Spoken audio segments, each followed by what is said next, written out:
good morning to you. It's good to see you on this Tuesday morning. I hope that you're well and you're ready to face the day. And for today's conversation, will sort of help you how to navigate, in the day-to-day, dealings with life, careers, parenting for those of us who are parents, but generally life. Okay, and what we're talking about today is emotional intelligence, and of course we're going to relate that to leadership as well. And how important is it for all the leaders to have some sort of emotional intelligence, so that it helps them in the day-to-day activities, and this is as far as leadership is concerned. But generally all of us need to have a better understanding as far as emotional intelligence is all about, because there's something that I read, and they said 95% of people think that they are self-aware, and yet only 10 to 15% are actually self-aware. So the question is, how self-aware are you? Okay, let's just start from that. But of course, the question that we have for you is, how in touch are you with your emotions, or how then do you get in touch with your emotions? And I know when we talk about emotions, there's usually the whole gender card, all right? Women are very emotional as compared to the men. Men do not have emotions and all those things. But really, how true is this? And of course, does this also relate as far as emotional intelligence is all about? So that is what we want to understand on the show today. The question is very simple. How do you get in touch with your emotions? At NTV Kenya, both on Facebook and on Twitter is how you can reach us. Or if you want to contribute, and that is call in live, our lines are open, feel free to do so.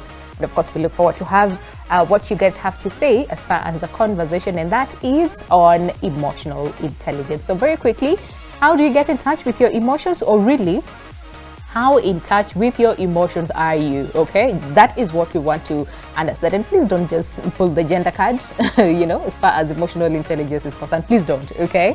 But again, Musha will help us with the same. So Musha Lingo, who's an emotional intelligence coach, is here with us. The last time you were here was last year, so I think early last year. Yeah, it's been a minute. How are you doing? I am good. You know what I read from your bio, yeah?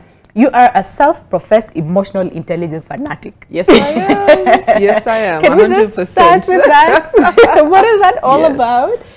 I fell in love with emotional intelligence, Winnie, when I realized the power that it has to transform lives. And I call myself a fanatic because I'm fanatical about it. And fanatical about talking about it. Fanatical about helping people to understand that their emotions are an integral part of who they are. Absolutely. And they were designed to help them.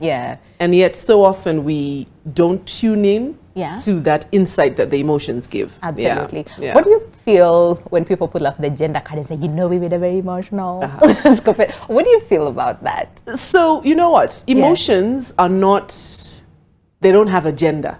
Right? Emotions are actually chemicals, Winnie. They are chemicals that course through your body. And everyone has those chemicals. It's may be that how we manifest or how we act out as a result of those emotions may be different. For women, perhaps, we may be more expressive as we interact with our emotions. But the bottom line is everyone has emotions. Emotions are released, chemicals released from the emotional part of the brain, and they are designed to assist us to make better decisions. Absolutely. And so there is no gender to emotion. The question is, are you paying attention? That's the thing. And, equally, it doesn't mean that women are more emotionally intelligent, because there are times where our emotions can override rational thinking. So it's actually not validated by any data out there that there's one gender that's more emotionally intelligent than the other. At the end of the day, we all have emotions, and many of us struggle to connect with those emotions and use them the way that they were designed. Both male and female. And female, absolutely. And I'd also want us to touch on, our societal construct in terms of how suppress your emotions. You're not the only person who's feeling this. You're not the last person who will feel this. And also something else that I've realized is a lot of people say when you get to the office, like the minute you step to the gates of the office, emotions at the door. So isn't that, do you leave the emotions at the door? Because it's in you, right? It's not like something that you can say, you know what, fine, here we are, leave our emotions at the, no, it's in us, it's within us, right? So then how do we navigate that? But really, let's just go back to the basics. Emotional intelligence. What exactly are we talking about? So emotional intelligence is really about being more aware. So that's paying attention to your emotions, recognizing that emotions are data, and this data is designed to give you insight for life. It is being more intentional. So now using that data, it's learning to respond rather than react to your emotions, right? And explore the options that exist, recognizing that yes, emotions are data, but they are not directives. And then it's being more purposeful, which is really about aligning the choices you make with your ultimate objective, right? So at any given moment, I practice emotional intelligence when I'm more aware, more intentional, and more purposeful. I'm tuning in to what I'm feeling, I'm using that insight, and I'm aligning it with my ultimate purpose.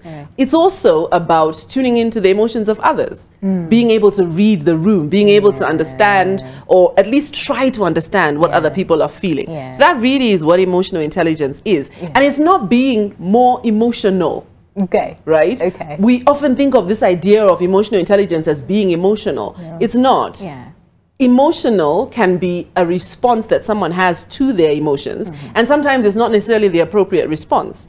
Emotional intelligence is just being able to pay attention, use that data, and then make decisions that are aligned with your ultimate purpose. I think that's how I would describe it. And if you want to simplify it further, emotional intelligence is being smart with your feelings. It's recognizing that they are insights. So use it. And they tell you. They tell you, you know, something that maybe you should pay attention to, like you're saying. So the 100%. Whole question about I've written it down. Response, that is responding to the feelings, versus reacting. Right? So then being aware of, okay, so how do I respond to this emotion, and how do I react to, you know, whatever it is I'm feeling, and also to the surrounding as well. So is it a skill that you develop over time, or is it something that you're born innately? And the reason why I'm talking about the innately, you know, aspect of the same, is people would say there are some other personalities that might be more emotionally, you know, intelligent as compared to the others. So is it something that you acquire over time? Is it, you know, what do you do? And we're talking about this, the whole leadership.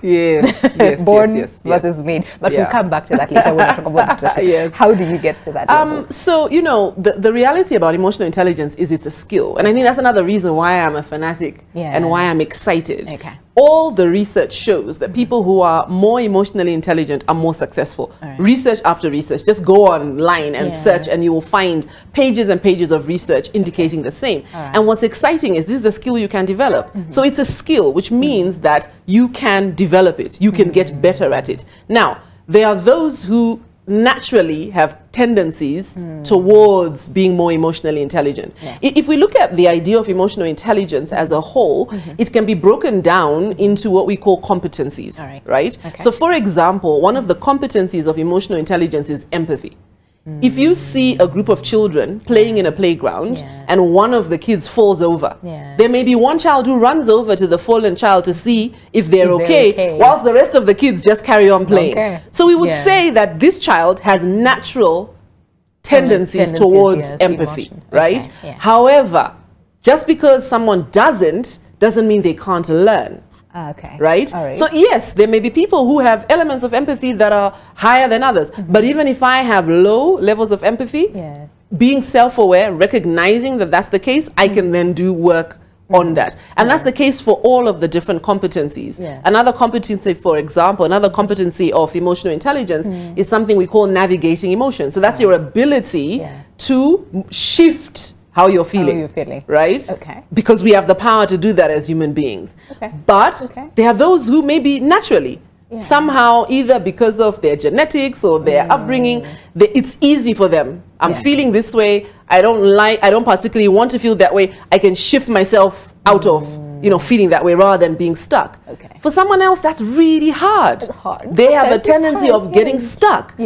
For that person who gets stuck, they can learn how to navigate. So the reality is emotional intelligence is a skill, and everyone can learn how to you know, get better at this skill. It's like a muscle. And by going to the gym and working it out, the more you work it out, the more you strengthen that skill. But yes, there are those who naturally seem to, either nature, nurture, we could have that debate, naturally seem to have that skill without, you know, much effort. I, for example, am not naturally empathic. It's not my natural gift, right? You know, I see this even as a mother. My default tendency, for example, when my kids fall down or hurt themselves, is to just pick them up, dust yourself off. Okay, let's move on. Yeah, you fell, but hey, it's not even that. You know, it's not even it's okay. My default is it's not even that bad. Let's move on. Do you know what I mean?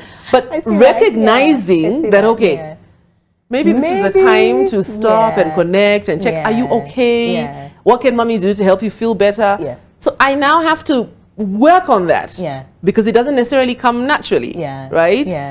When my kids are sick, they tend to gravitate towards their father because he's more than me, because he's more empathic, right? But I've been working on that, right? So it's a skill that, we can work on it, but it starts with that self-awareness that you talked about earlier, right? And like you said, research shows that many of us think we're self-aware, but we're not. But really, we're not.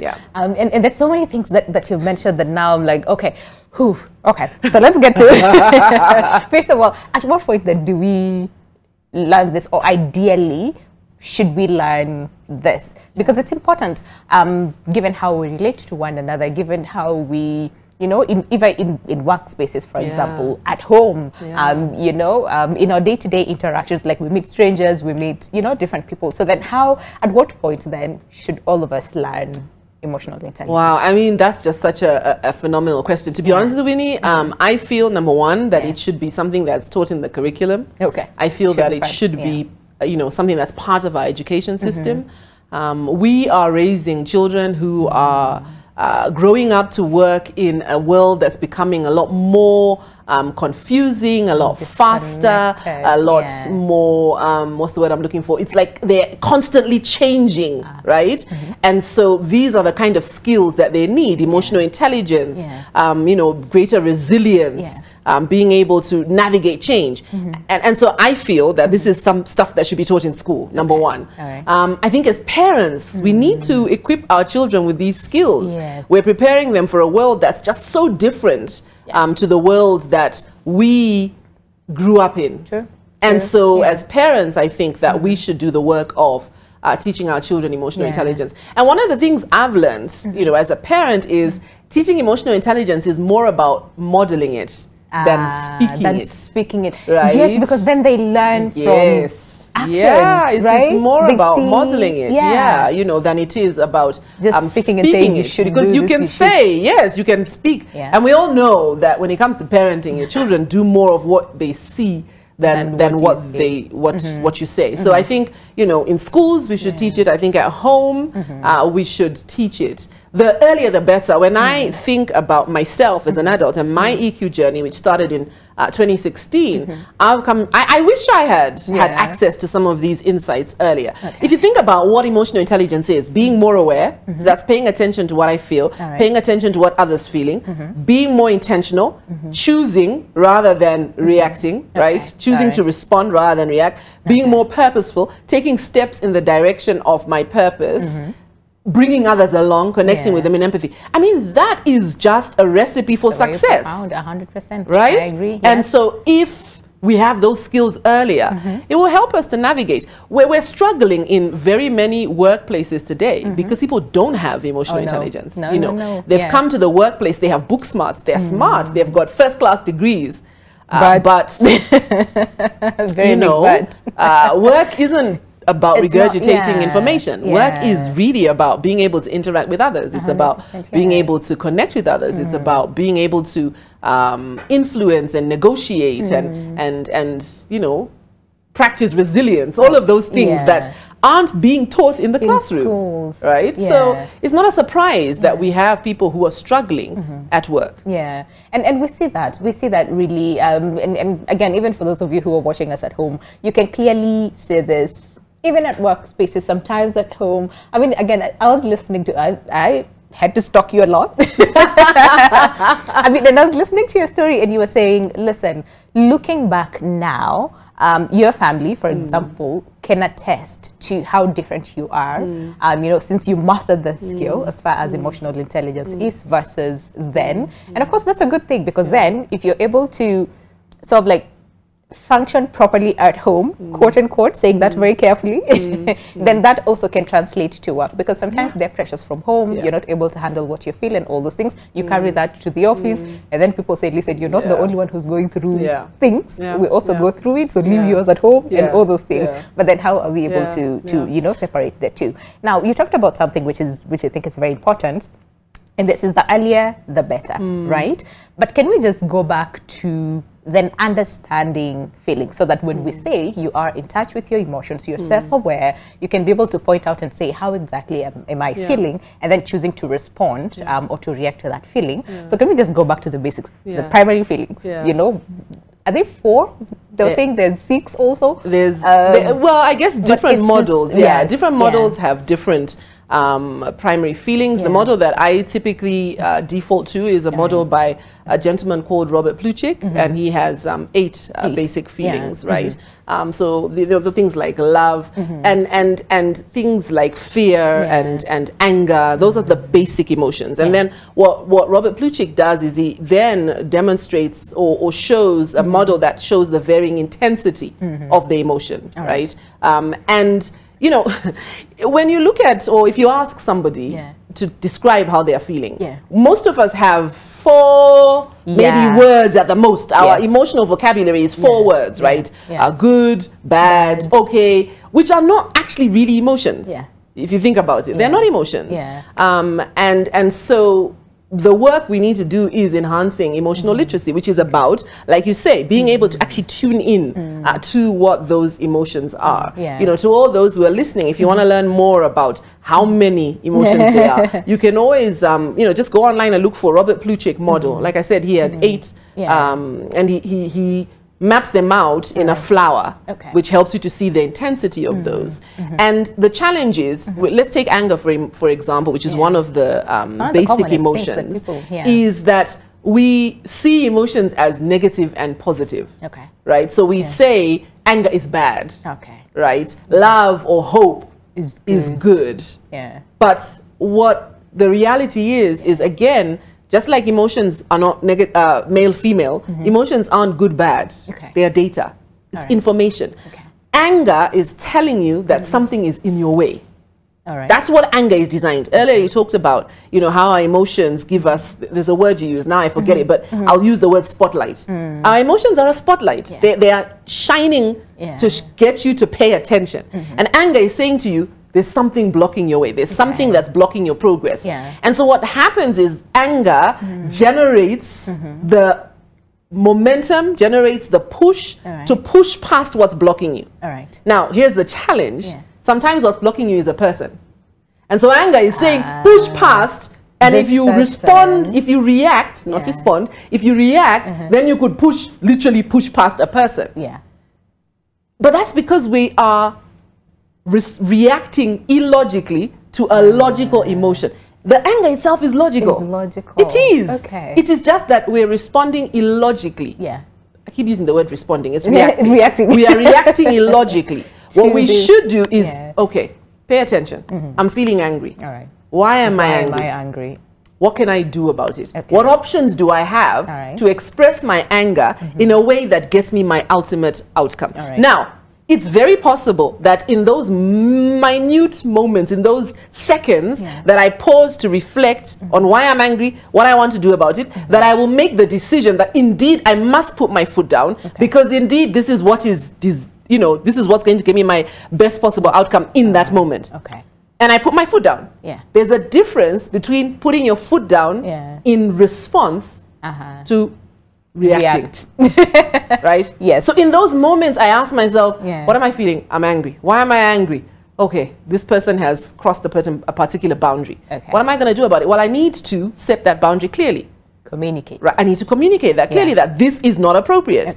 There's a very difference between having that mental check-in and then articulating the fact that it is not appropriate, you are not happy with it, you will not tolerate it, etc., etc. To when you just right, and then everybody's like, and everyone's like, right. So that is really what emotional intelligence is. It's recognizing that every emotion, even the ones that make you feel uncomfortable, like I mentioned, one of the other 8 emotions is fear. fear makes us feel uncomfortable, right? And when we're afraid, we move to protection. Yes. Fear is designed to let us know that something we care about is at risk. Okay. That is what fear is about. It's to get your attention. Okay, so now that I know, what can I do about it? Yeah. How can I respond in such a way that moves me in the direction I want to go? And I think those are the conversations we need to be having with our emotions, rather than our default, which is push it aside, push it aside, push it aside, push it aside. Ignore it, step it down, stamp it out. And unfortunately, that's kind of what we've been taught. I mean, listen, yes, because again, people are like, you need to first of all, we're never taught that aspect, like you said, of first of all listening to you know what this you know emotion is telling you, and reacting to the same, responding, responding to that before you react. Yes. Okay. Yeah. See, I get it. Yeah. So because we're taught to suppress. You know, people do not need to see that side of you. People do not, you know, and all those things. And the reason why I asked about personality is because there's some people who say, for me, I will react first, and then I'll think about it later, and then be like, you know what, I'm sorry. It's because I was in the moment. Yeah. Right? So this in the moment thing sometimes bring a lot of, you know, trouble and issues to people. So then personality. And this is where then we talk about, you know, the self-awareness part, where we think we're self-aware, but sometimes we're not. So then understanding who we are, and then understanding our emotions, and then how we respond, and then how we react eventually to the same. Is there like a connection between the two, personality versus... So, you know, personality is a trait, right? So, you know, if we look at the different personality models, they lie on a spectrum of extroversion to introversion, right? And the reality is an extrovert will be an extrovert for their lifetime, right? You don't stop being an extrovert. An introvert will be an introvert for their lifetime. They don't stop being an introvert. So personality is a trait.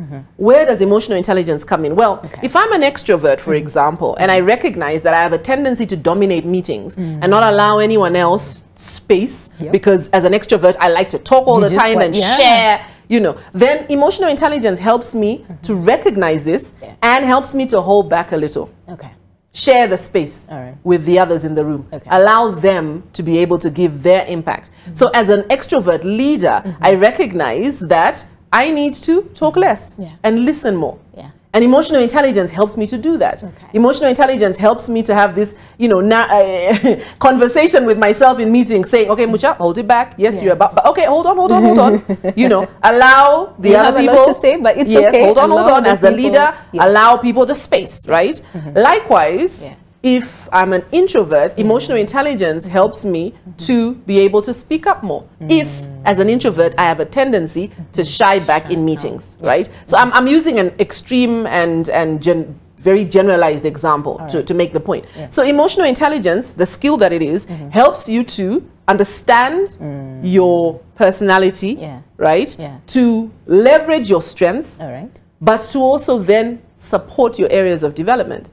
Emotional intelligence helps you to do that. So as an extrovert, I remain an extrovert, but I now utilize my strengths as an extrovert, and I don't allow my areas of weakness to kind of derail me.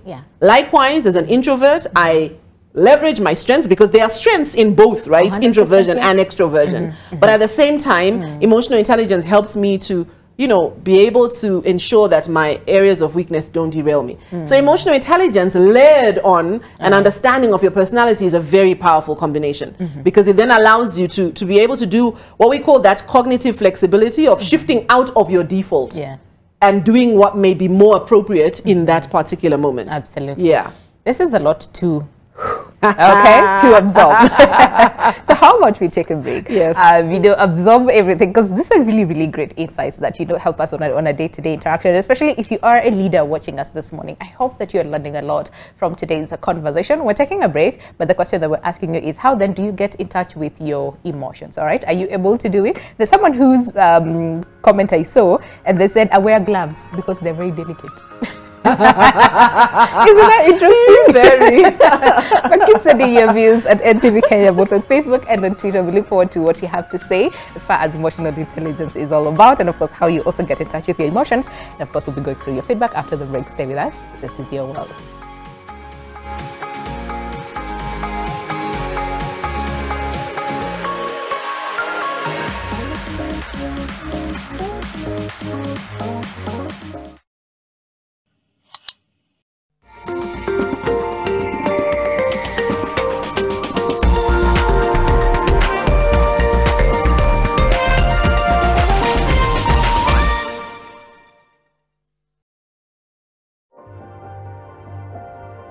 My skin is my identity, my strength. It's unique and deserves care made specially for me. New Nivea Radiant and Beauty Advanced Care with 5 oils and 5 vitamins. 48-hour nourishment. Helps reduce appearance of stretch marks in just 2 weeks. New Nivea Radiant and Beauty Advanced Care for your shade of beautiful. Candace, what's that? I brought you a small bonus. Bonus for what? You got us 299 family dinners, 64 kisses on the cheek, 12 road trips to see grandma, 42 jokes from daddy, 49 laughs from mommy. In over 60 years of dealing with numbers, we've learned that the numbers that matter the most to you are the ones that matter the most to us. NCBA Bank. Go for it. Actually nimedate joka the muda mwanza tadota juu story venye inaenda nini mwanza kutensivi baadhi gari itakuja kago yangu iko na makarao majamaa wawili wenye ulikuwa unafaa kuwa nao wako ndani alafu wewe uko hapa unajua nipoteza pesa ngapi wewe mzee Jomoz mimi si snitch mimi si kusnitch at all wala tena mimi sina doa lunch mtoi hajakula tangu jana mimi si baba mtoto fanya job pewa.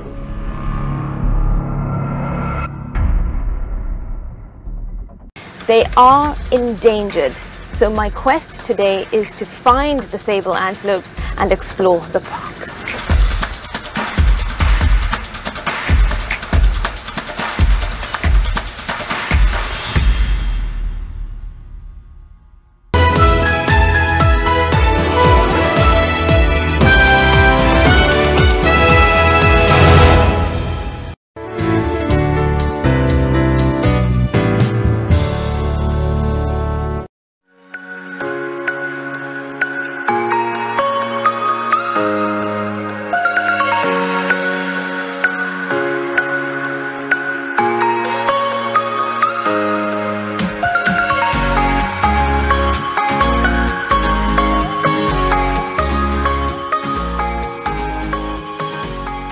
Okay, welcome back. Glad to stay with us. The show is Your World, and of course, it's all about emotional intelligence today. And of course, we're getting very useful insights from Mucha. Mucha Blingo is an emotional intelligence coach right here on set to help us really understand, first of all, emotions, okay? And then how do we respond to the emotions, and then how do we react from the emotions? Is that like the correct? Yeah. I am really learning today. Okay.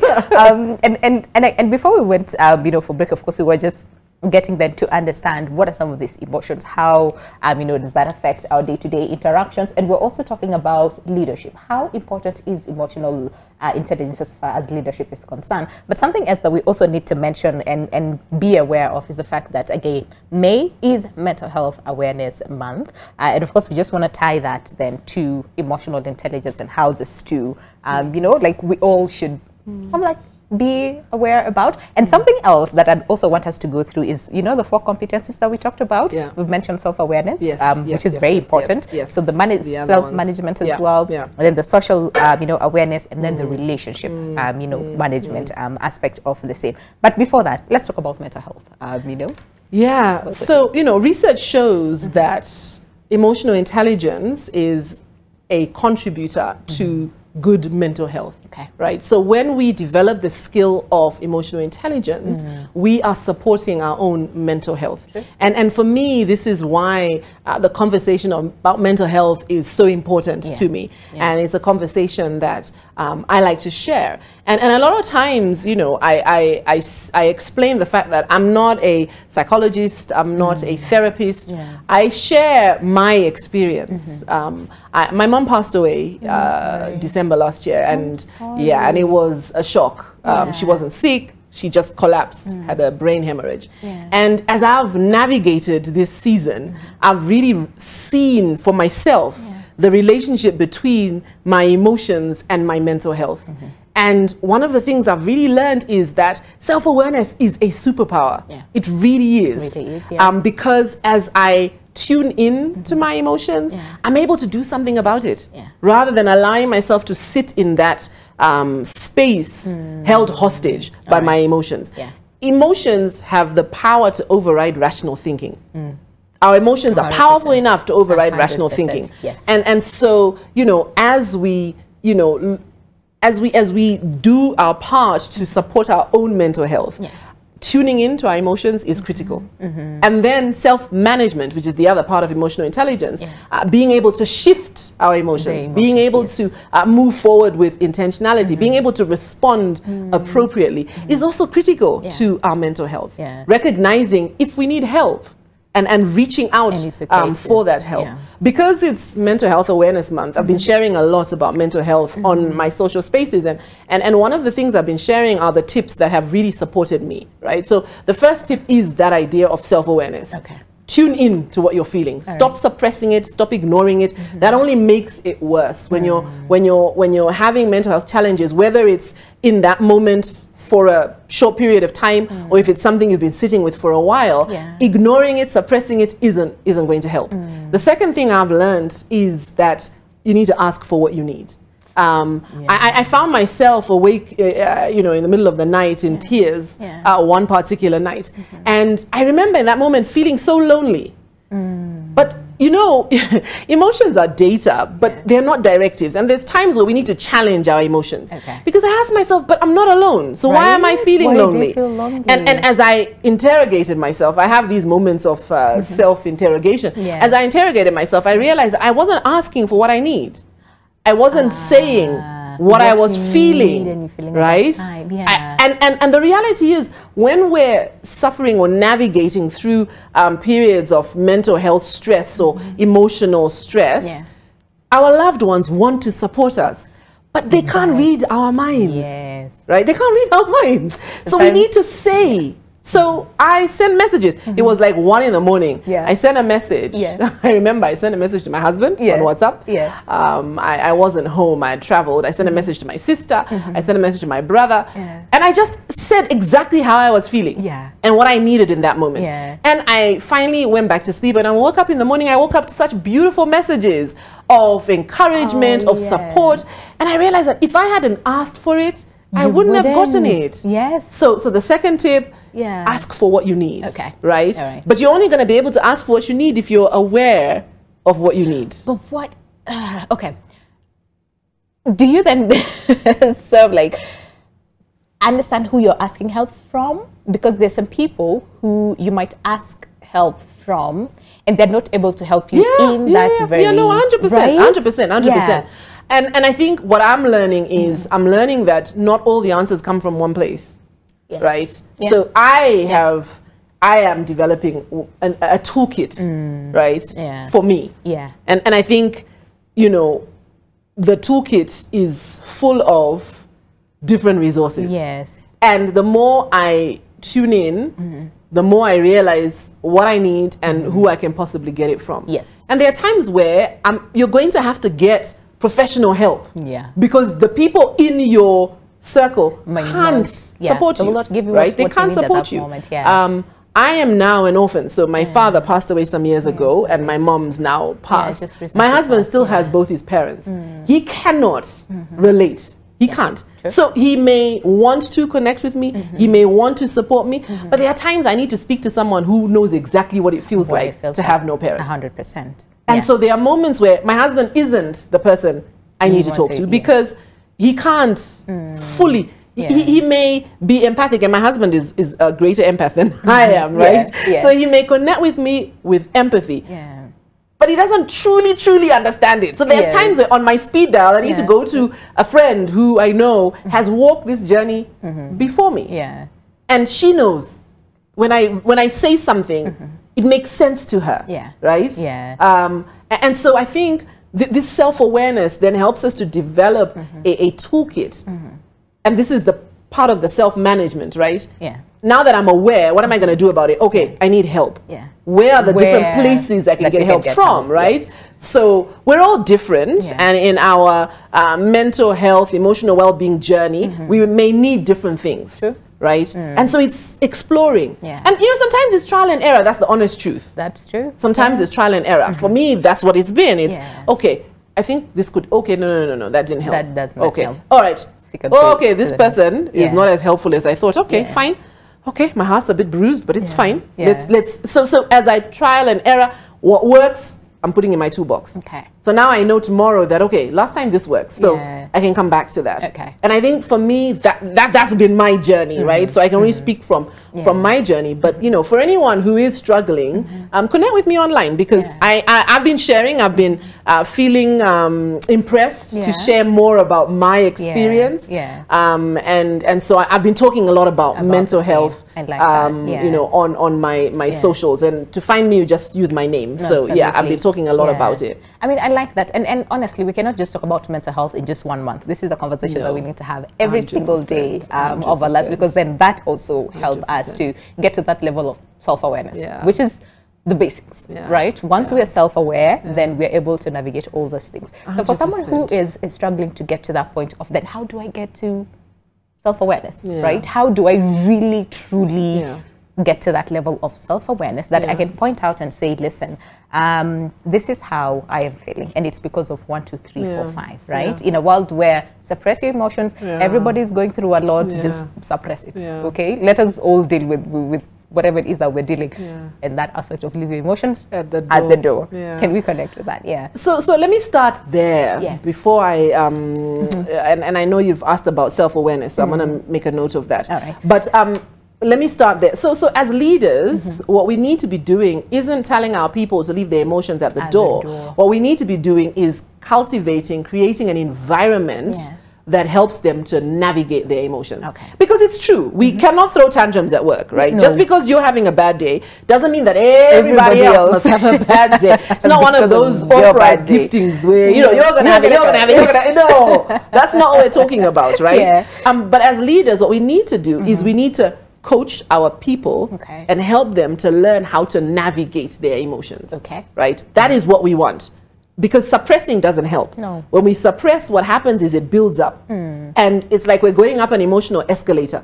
And if you think about an escalator, you know, my kids like every once in a while as you're going up an escalator to run down the up escalator that goes up. And if you think about it, when you're at the lower part of the escalator, it's a lot easier to run down. But when you're towards the top of the escalator, it becomes harder. So when we suppress our emotions, we're going up an escalator. And the higher you go up, the harder it is to come down. And then the smallest thing triggers you and sets you off. So what we need to be doing as leaders is helping our people to learn, how do I, now that I have this feeling, now that I have this pressure, how can I navigate it? And earlier I talked about the fact that as parents, we need to model, as leaders too, we need to model that behavior. As a leader, do you model how to navigate emotions? Right? But that's a whole nother story. But yes, I think as leaders, what we need to be doing is cultivating an environment that is conducive to work, rather than telling people, leave your emotions at the door. Right? So we're talking about self-awareness and how to be more self-aware. Before I answer that, something has just come to my mind. When earlier you said, mastered. Now that I've mastered, I have not mastered.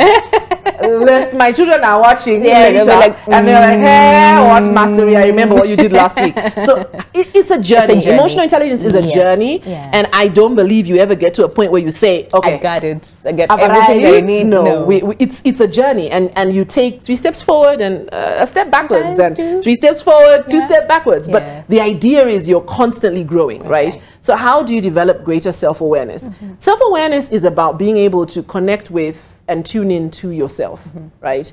And in a world that is so fast-paced, in a world that's go, go, go, in a world where most of us operate on autopilot, self-awareness is disengaging autopilot. So the brain loves to do things by rote, you know, to just, you know, follow the patterns that exist. And it makes sense. If you think about it, you don't think about breathing. You just breathe. It's a pattern. It's something the brain does on autopilot.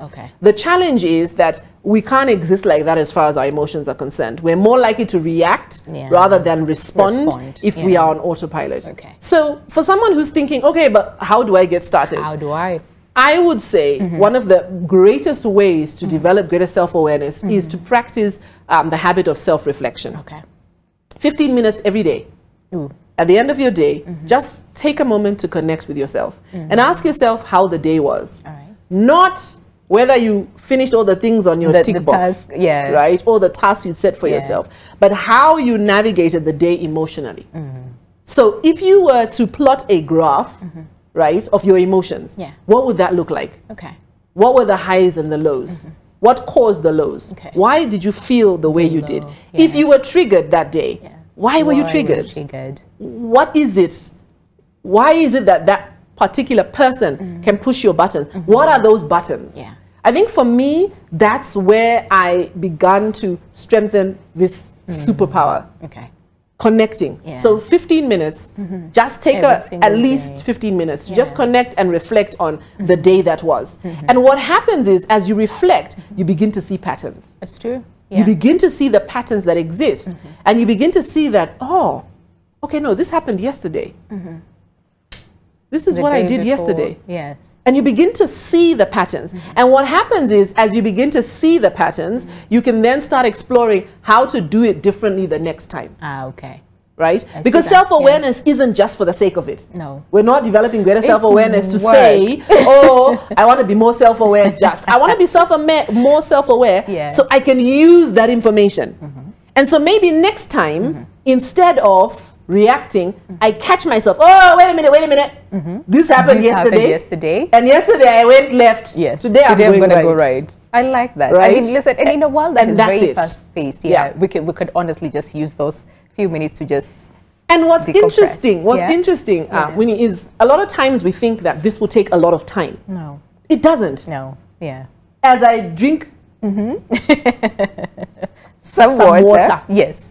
I'm making the decision to go right and not left. It actually just takes a few seconds. Research shows that when you're caught in a state of emotional hijack, right? So when your emotions have, you know, flooded your body with chemicals that are causing you to, that are pushing you to fight or flight, which is our default reactionary response, it takes 6 to 10 seconds for those chemicals to dissipate, for that feeling of intensity to reduce.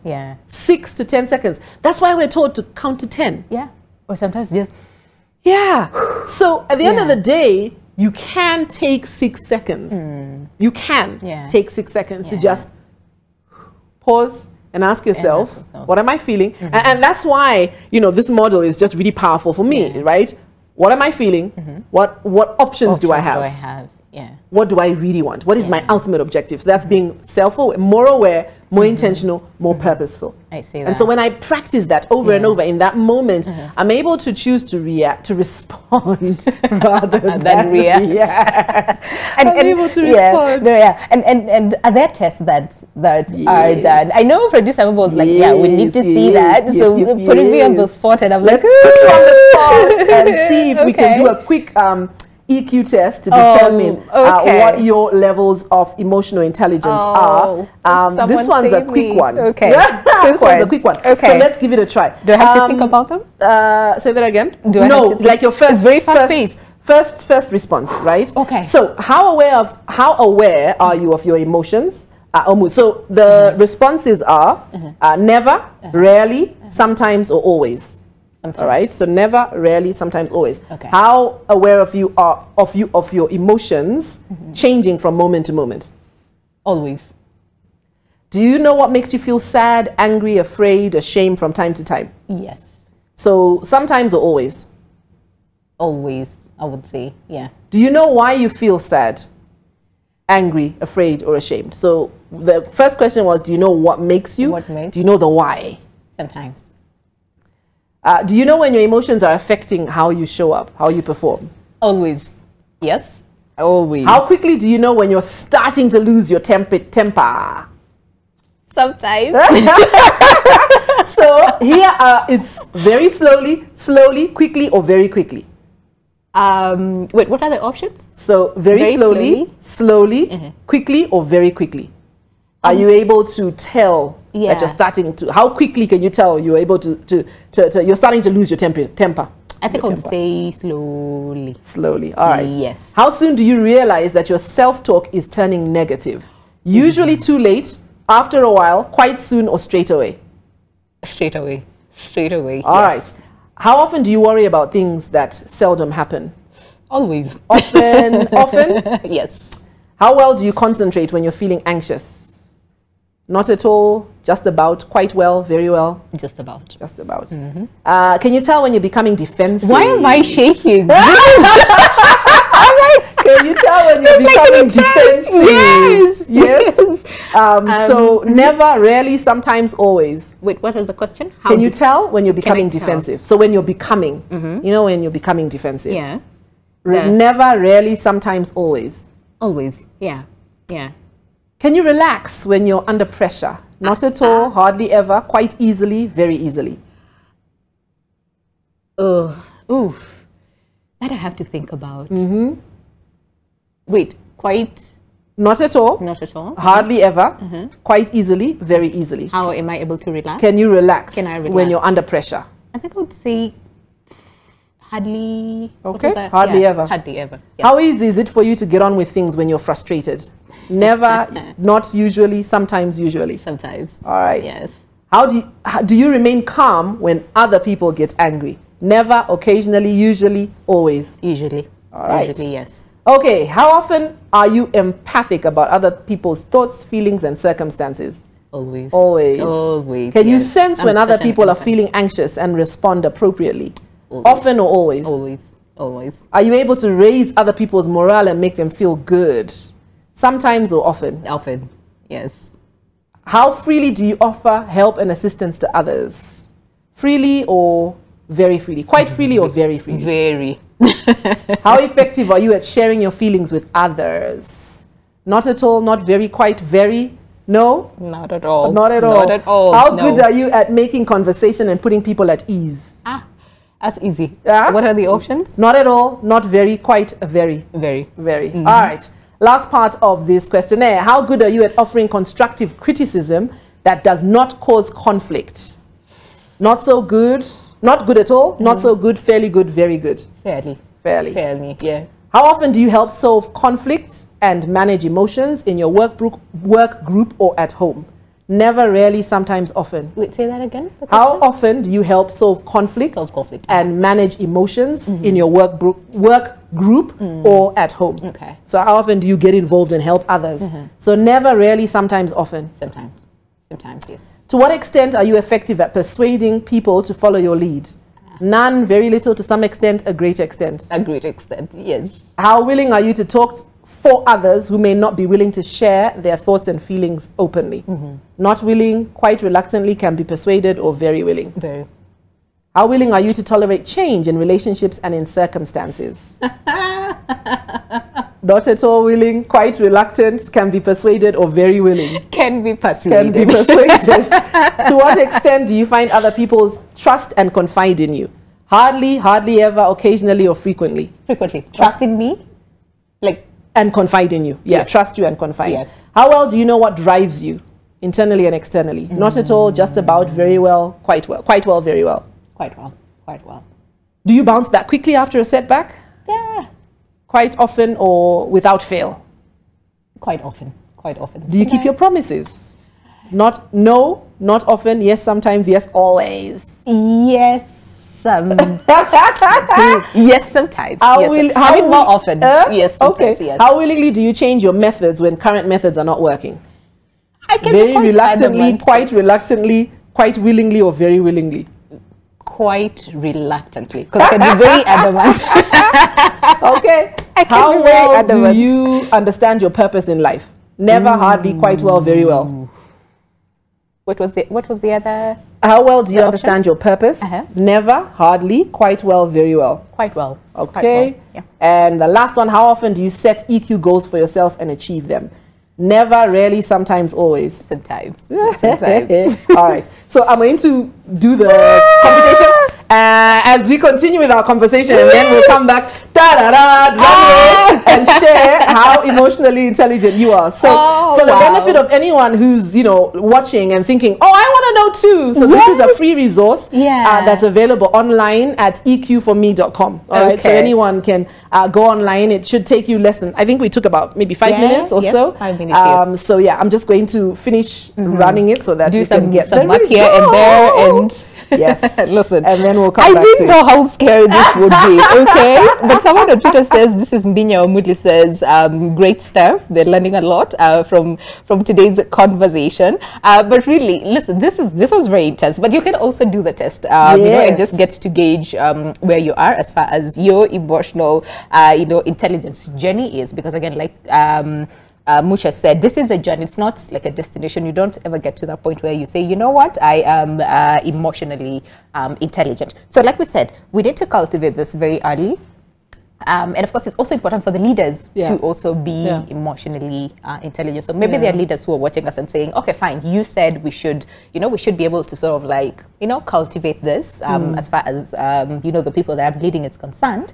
But then again, so then where do they get that, you know? It's not taught in schools. Right? So then how do leaders become emotionally intelligent? And then can we tie that with the nature versus nurture aspect of the same? I think that, you know, for leaders, the reality is that if it's not something that you have focused your attention on, it's like every other leadership skill. You can develop it. And I think I said this earlier. You know, tying it into this idea of nature nurture. You know, there are those who were blessed enough to grow up in a home where they were taught to connect with their emotions. There are those. And for them, connecting with their emotions, is more, it comes easier for them. But as I said earlier, it is a skill. So everyone can learn to develop greater emotional intelligence. So for a leader who is wondering and thinking, okay, where do I start? Right? I would say that start by focusing on developing self-awareness. And I say that because I really believe self-awareness is a superpower. And it's the gateway towards practicing emotional intelligence. As I become more aware of my default tendencies, as I become more aware of my triggers, as I become more aware of my biases as a leader, I can then start thinking through, okay, how do I, what do I, right? So, I mean, as an organization, we run and we provide emotional intelligence programs for leaders. And again, you know, I would say anyone interested could connect with me online.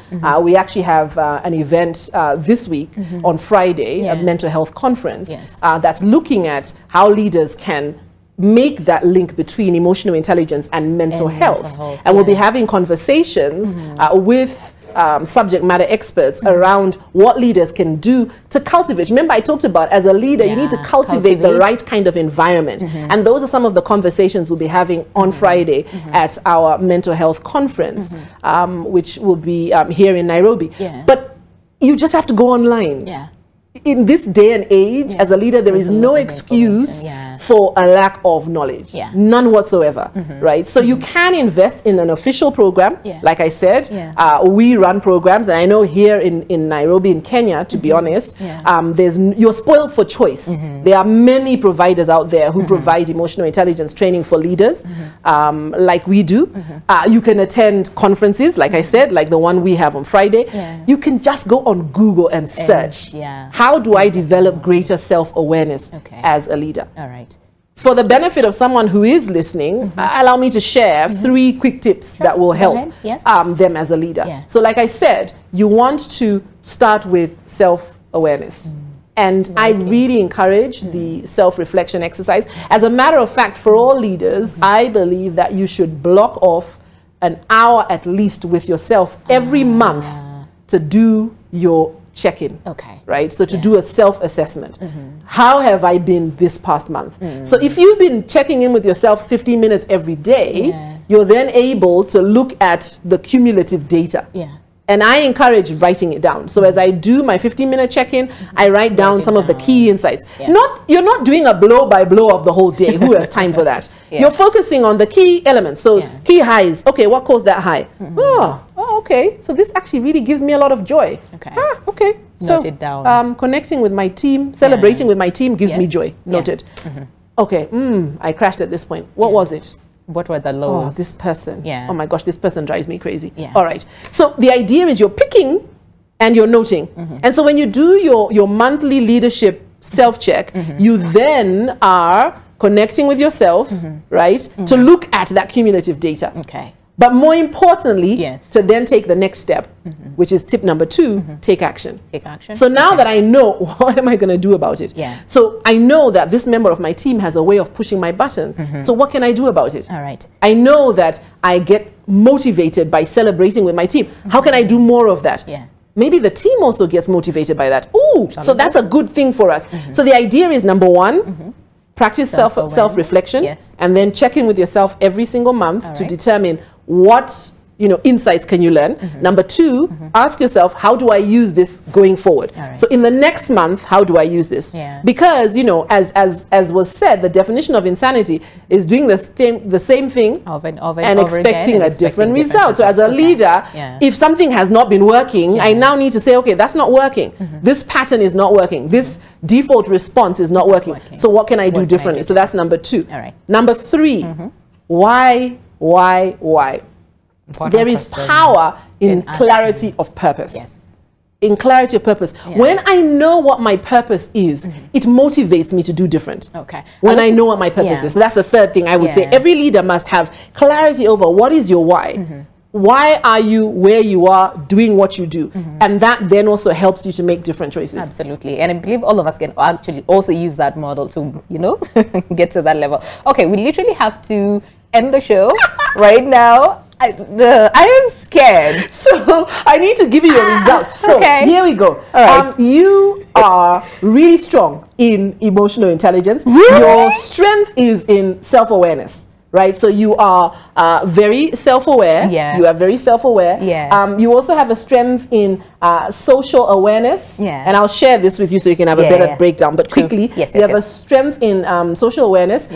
You come across as quite high in empathy.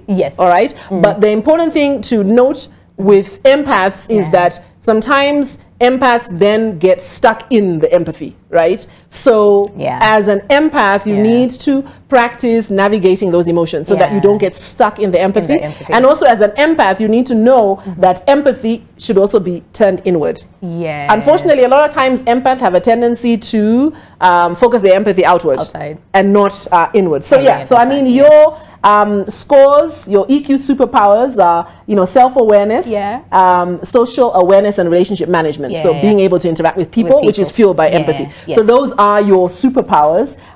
Your area of development is actually self-management, right? So now that you know this information, you're not necessarily using it.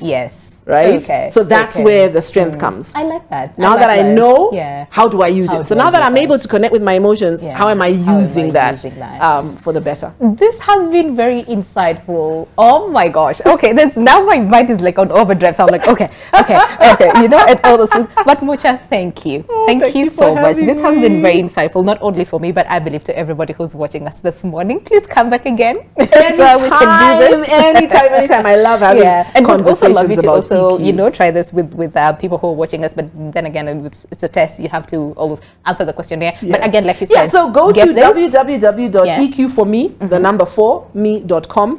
And it's a free EQ test. And it will give you some insights about, in response, you will need to share your email address. This is not our platform. We don't have any free tests, but it's a platform that I find useful for someone who's just wanting to get a quick insight. For someone who wants to delve a little deeper, like I said, said, reach out to me. I'm more than happy to support you on your EQ journey. And look out for information about our mental health conference on Friday as well. Absolutely fantastic. www.eq for the digit.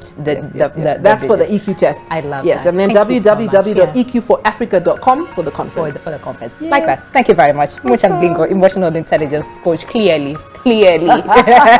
She is. And I hope that you've learned a lot from today's conversation. Go ahead, do the test, see where you are at, see your areas of weaknesses, and then also know how you can work on the same. But for now, have yourselves a lovely day ahead. I'll see you tomorrow morning right here on Your World. But until then, stay safe, and self-awareness, self-reflection is key. Goodbye for now.